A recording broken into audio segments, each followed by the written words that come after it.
December 30 ಮಂಗಳವಾರದ ದಿನ ವೈಕುಂಠ ಏಕಾದಶಿ, ಪುತ್ರದ ಏಕಾದಶಿ, ಮುಕ್ಕೋಟಿ ಏಕಾದಶಿ ಬಂದಿದೆ. ಈ ದಿನ ಏಲಕ್ಕಿಯಿಂದ ಯಾವ ಕೆಲಸ ಮಾಡಿದರೆ ಅಂದುಕೊಂಡಂಥ ಕೆಲಸಗಳಾಗುತ್ತದೆ. ಹಣ, ಆರೋಗ್ಯ, ಐಶ್ವರ್ಯ ಮನೆಯಲ್ಲಿ ತಾಂಡವವಾಡುತ್ತದೆ. ಮಹಾಲಕ್ಷ್ಮಿ ಜೊತೆಗೆ ನಾರಾಯಣನ ಕೃಪೆಯಿಂದ ಮುಟ್ಟಿದ್ದೆಲ್ಲ ಚಿನ್ನವಾಗುತ್ತದೆ. ಸ್ತ್ರೀಯರು ಈ ದಿನ ಮುಟ್ಟಾಗಿದ್ರೆ ಯಾವ ಕೆಲಸವನ್ನ ಮಾಡೋದ್ರಿಂದ ವೈಕುಂಠ ಏಕಾದಶಿ ಆಚರಿಸಿದ ಫಲವೇ ಸಿಗುತ್ತದೆ ಎಂದು ಇವತ್ತಿನ ಈ ವಿಡಿಯೋದಲ್ಲಿ ಸಂಪೂರ್ಣವಾಗಿ ತಿಳಿಸಿಕೊಡ್ತೀವಿ, ಬನ್ನಿ.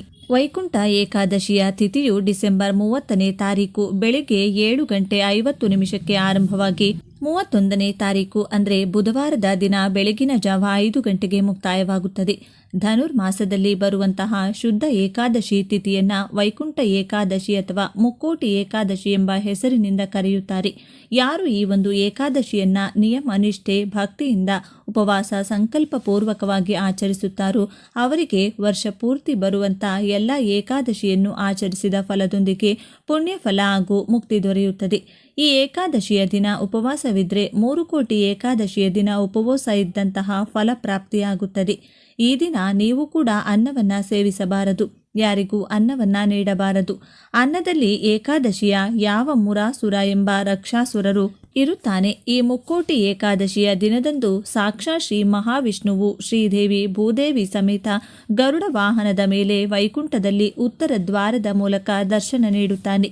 ಈ ಸಮಯದಲ್ಲಿ ಮುಕ್ಕೋಟಿ ದೇವತೆಗಳು ಕೂಡ ವಿಷ್ಣು ದೇವರ ದರ್ಶನವನ್ನ ಪಡೆದುಕೊಳ್ತಾರೆ. ಈ ದಿನ ವಿಷ್ಣು ದೇವರ ಆಲಯಕ್ಕೆ ತೆರಳಿ ತಪ್ಪದೆ ವಿಷ್ಣು ದೇವರನ್ನ ಉತ್ತರ ದ್ವಾರದ ಮೂಲಕ ದರ್ಶನ ಮಾಡಬೇಕು. ಇನ್ನು ಮನೆಯಲ್ಲಿ ಏಲಕ್ಕಿಯಿಂದ ಯಾವ ಕೆಲಸವನ್ನ ಮಾಡಿದರೆ ಕಠಿಣ ಕೋರಿಕೆಗಳು ನೆರವೇರುತ್ತದೆ ಅಂತ ನೋಡೋದಾದ್ರೆ, ಪ್ರತಿಯೊಬ್ಬರಲ್ಲೂ ಒಂದೊಂದು ಕಷ್ಟಗಳು, ಒಂದೊಂದು ಕೋರಿಕೆಗಳು ಇದ್ದೇ ಇರುತ್ತದೆ. ಹಣದ ಕಷ್ಟ ಒಬ್ಬರಿಗಾದ್ರೆ ಇನ್ನು ಮದುವೆಯಾಗಿಲ್ಲ, ಮಕ್ಕಳಾಗಿಲ್ಲ, ಸ್ವಂತ ಮನೆಯನ್ನ ಕಟ್ಟಿಸೋಕಾಗಿಲ್ಲ, ಭೂಮಿ ಖರೀದಿ ಮಾಡೋದಕ್ಕೆ ಆಗ್ತಿಲ್ಲ, ಕೋರ್ಟ್ ಕೇಸ್ ಸಮಸ್ಯೆಗಳು ಇಲ್ಲಿಯ ತನಕ ಮುಗಿಯುತ್ತಿಲ್ಲ, ವಿದ್ಯೆಯಲ್ಲಿ ಏಳಿಗೆಯಾಗಬೇಕು, ಸಂಸಾರ ಸರಿಯಾಗಬೇಕು, ಹೀಗೆ ಒಂದಲ್ಲ ಒಂದು ಕಷ್ಟ ಕಾರ್ಪಣ್ಯಗಳು ಇದ್ದೇ ಇರುತ್ತದೆ. ಅಂಥವರು ತಪ್ಪದೆ ವೈಕುಂಠ ಏಕಾದಶಿಯ ದಿನದಂದು ಸೂರ್ಯ ಹುಟ್ಟುವ ಮುನ್ನವೇ ಎದ್ದು ಸ್ನಾನ ಮಾಡಿಕೊಂಡು ದೇವರ ಕೋಣೆಯಲ್ಲಿ ಒಂದು ಮನೆಯ ಮೇಲೆ ಹಳದಿ ಬಣ್ಣದ ವಸ್ತ್ರವನ್ನ ಹಾಸಿ ಅದರ ಮೇಲೆ ಕಲಿಯುಗ ಪ್ರತ್ಯಕ್ಷ ಶ್ರೀ ವೆಂಕಟೇಶ್ವರ ಸ್ವಾಮಿಯ ಫೋಟೋ ಅಥವಾ ವಿಗ್ರಹವನ್ನ ಏರ್ಪಾಡು ಮಾಡಿಕೊಳ್ಬೇಕು. ನಂತರ ಗಂಧ ಕುಂಕುಮದ ಬೊಟ್ಟಿನಿಂದ ಅಲಂಕಾರ ಮಾಡಿ ತುಳಸಿಯ ದಳಗಳಿಂದ ವಿಷ್ಣು ದೇವರನ್ನ ಪೂಜಿಸಿ ದೇವರ ಮುಂದೆ ದೀಪಕ್ಕೆ 3 ಬತ್ತಿಗಳನ್ನು ಬಿಡಿ ಬಿಡಿಯಾಗಿ ಕೂರಿಸಿ ತುಪ್ಪದಿಂದ ದೀಪಗಳನ್ನು ಬೆಳಗಿಸಿ ದೇವರಿಗೆ ವಿವಿಧ ಫಲಗಳನ್ನು ಇಟ್ಟು ಕಲ್ಲು ಸಕ್ಕರೆ ಅವಲಕ್ಕಿಯನ್ನು ಕೂಡ ನೈವೇದ್ಯವಾಗಿ ಇಡಿ. ನಂತರ ಏಲಕ್ಕಿಯಿಂದ ಈ ಕೆಲಸವನ್ನ ಮರೆಯದೆ ಮಾಡಿ 27 ಚೆನ್ನಾಗಿರುವಂತಹ ಏಲಕ್ಕಿಗಳನ್ನು ತೆಗೆದುಕೊಳ್ಬೇಕು. ಆ 27 ಏಲಕ್ಕಿಗಳು ಕೂಡ 27 ನಕ್ಷತ್ರಗಳಿಗೆ ಸಂಕೇತವಾಗಿರುತ್ತದೆ. ನೀವು ತೆಗೆದುಕೊಂಡಂತಹ ಏಲಕ್ಕಿಯನ್ನ 2 ಕೈನಲ್ಲಿ ಹಿಡಿದು ಸಂಕಲ್ಪ ಮಾಡಿಕೊಳ್ಳಿ. ಭಗವಂತ ವಿಷ್ಣು, ನನ್ನ ಈ 2-3 ಕೋರಿಕೆಗಳನ್ನು ನೆರವೇರುವಂತೆ ಮಾಡು. ಜನ್ಮ ಜನ್ಮಗಳ ಪಾಪಗಳನ್ನು ಕಳೆದು ಈ ಕಷ್ಟದ ನರಕದಿಂದ ಮುಕ್ತಿ ಕೊಡುವಂತ ಬೇಡಿಕೊಳ್ಬೇಕು. ನಂತರ ಒಂದು ಬಟ್ಟಲಿಗೆ ಸ್ವಲ್ಪ ನೀರನ್ನು ಹಾಕಿ ಅರಿಶಿನವನ್ನ ಹಾಕಿ ಈ 27 ಏಲಕ್ಕಿಯನ್ನ ಆ ನೀರಿನಲ್ಲಿ 10ರಿಂದ 15 ನಿಮಿಷಗಳ ಕಾಲ ನೆನೆಸಿಡಬೇಕು. ಸೂಜಿ ದಾರದ ಸಹಾಯದಿಂದ ಈ 27 ಏಲಕ್ಕಿಯನ್ನ ಪೋಣಿಸಿ ಮಾಲೆಯ ರೀತಿ ತಯಾರು ಮಾಡಿ ಏಲಕ್ಕಿ ಮಾಲೆಯ 2 ಕಡೆ ಅರಿಶಿನ, ಕುಂಕುಮ, ಗಂಧದ ಬೊಟ್ಟನ್ನಿಟ್ಟು ವಿಷ್ಣು ದೇವರಿಗೆ ಈ ಮಾಲೆಯನ್ನು ಅರ್ಪಿಸಬೇಕು.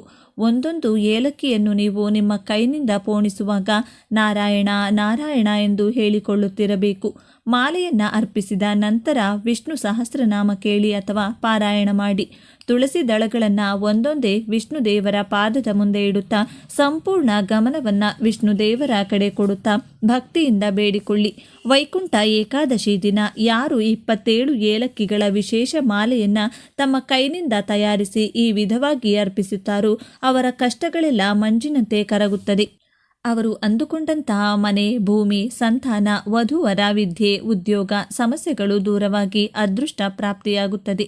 ನಕ್ಷತ್ರ ದೋಷಗಳು ಅಂತ ಇರುತ್ತೆ, ಆ ಎಲ್ಲ ನಕ್ಷತ್ರ ದೋಷಗಳು ದೂರವಾಗಿ ಅದೃಷ್ಟ ಬಹಳ ಚೆನ್ನಾಗಿ ಕೂಡಿ ಬರುತ್ತದೆ. ಈ ಮಾಲೆಯನ್ನ ವೈಕುಂಠ ಏಕಾದಶಿಯಾದ ಮರುದಿನ ಅಂದರೆ ದ್ವಾದಶಿ ಎಂದು ತೆಗೆದು ಕೆಲವು ಏಲಕ್ಕಿಯನ್ನ ನಿಮ್ಮ ಅಡುಗೆಯಲ್ಲಿ ದುಡ್ಡಿಡುವ ಜಾಗದಲ್ಲಿ ಎತ್ತಿಡಿ. ಇನ್ನು ಕೆಲವನ್ನ ಬರಿಸಿನಲ್ಲಿ ಪರ್ಸಿನಲ್ಲಿ ಇಟ್ಟುಕೊಳ್ಳಿ. ತಿರುಪತಿ ವೆಂಕಟೇಶ್ವರ ಸ್ವಾಮಿಗೆ ಮುಡುಪು ಕಟ್ಟುವಾಗ ಇನ್ನೂ ಕೆಲವು ಏಲಕ್ಕಿಯನ್ನ ಬಳಸಿ ದೇವರ ಕೋಣೆಯಲ್ಲಿ ಒಂದು ಬಟ್ಟೆಗೆ ಸ್ವಲ್ಪ ಏಲಕ್ಕಿಯನ್ನ ಕಟ್ಟಿ ಪೂಜಿಸುತ್ತಾ ಬನ್ನಿ. ಇನ್ನು ಉಳಿದರೆ ದೇವರ ಪ್ರಸಾದ ಮಾಡುವಾಗ ಬಳಸುತ್ತಾ ಬನ್ನಿ.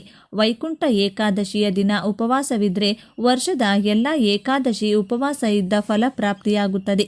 ಆದರೆ ಮುಟ್ಟಾದ ಸ್ತ್ರೀಯರು ಈ ಏಕಾದಶಿಯನ್ನ ಆಚರಿಸಲು ಸಾಧ್ಯವಾಗುವುದಿಲ್ಲ.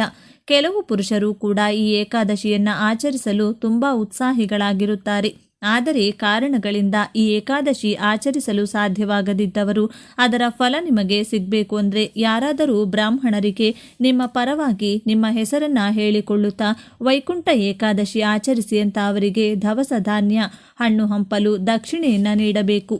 ನಿಮ್ಮ ಹೆಸರನ್ನ ಹೇಳಿ ಅವರು ಏಕಾದಶಿಯನ್ನ ಆಚರಿಸಿದ್ದೇ ಆದರೆ ಪುಣ್ಯ ನಿಮಗೆ ಸಲ್ಲುತ್ತದೆ. ವೈಕುಂಠ ಏಕಾದಶಿಯ ದಿನ ಉಪವಾಸ ಇರುವವರು ಹಾಲು, ಹಣ್ಣು, ಅವಲಕ್ಕಿಯನ್ನ ಸೇವಿಸಬಹುದು.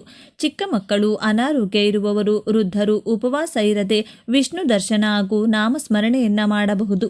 ಈರುಳ್ಳಿ, ಬೆಳ್ಳುಳ್ಳಿಯನ್ನ ಈ ದಿನ ತ್ಯಜಿಸಬೇಕು. ನೀರನ್ನ ಕೂಡ ಕುಡಿಯದೆ ಕೆಲವರು ಕಠಿಣ ಉಪವಾಸವಿದ್ದು ಏಕಾದಶಿ ಆಚರಿಸುತ್ತಾರೆ.